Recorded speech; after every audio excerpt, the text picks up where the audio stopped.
ভারতের উত্তর পূর্বাঞ্চলীয় রাজ্য মণিপুর ফের উত্তপ্ত। রাজ্যে দ্রুত শান্তি ফেরাতে এরই মধ্যে এলাকা ভেদে কারফিউ জারি করা হয়েছে। সশস্ত্র জঙ্গি গোষ্ঠীদের বিরুদ্ধে দ্রুত কঠোর পদক্ষেপ নেওয়ার দাবি উঠেছে।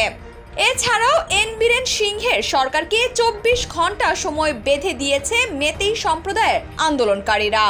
ভারতীয় সংবাদ মাধ্যম এনডিটিভি প্রতিবেদনে বলা হয়েছে, জিবিরাম জেলায় 6 জনের অপহরণ এবং হত্যার বিচার চেয়ে মূলত রাজ্যটিতে প্রতিবাদ শুরু হয়।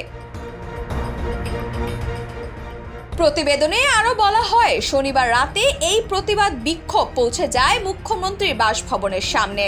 এই সময় রাজ্যের 2 মন্ত্রী এবং সংসদ সদস্যের বাড়িতে ভাঙচুর চালানোর অভিযোগ পাওয়া যায়।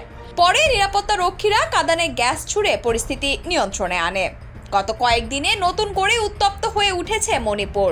জিরিবাম, পশ্চিম ইম্ফল, বিষ্ণুপুর সহ একাধিক জেলায় সংঘর্ষের পরিস্থিতি তৈরি হয়েছে।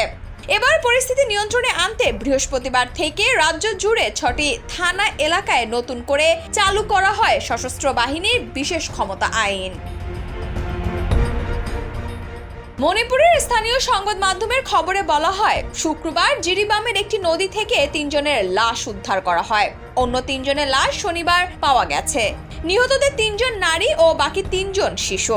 ধারণা করা হচ্ছে লাশগুলো মেতেই সম্প্রদায়ের। গত সপ্তাহে জিরিবাম জেলায় মণিপুর পুলিশ ও কুকি বিদ্রোহীদের মধ্যে বন্দুকযুদ্ধ হয়। ওই ঘটনার পর থেকে তারা নিখোঁজ ছিলেন। সরকারি তথ্য বলছে, সহিংসতার কারণে গত বছর কয়েক মাস মণিপুরে ইন্টারনেট সেবা বন্ধ রাখা হয়েছিল। ওই সময় অন্তত 60,000 মানুষ গৃহহীন হয়েছেন। তবে এই সংখ্যা আরো বেশি হতে পারে বলছে বেসরকারি পরিসংখ্যান।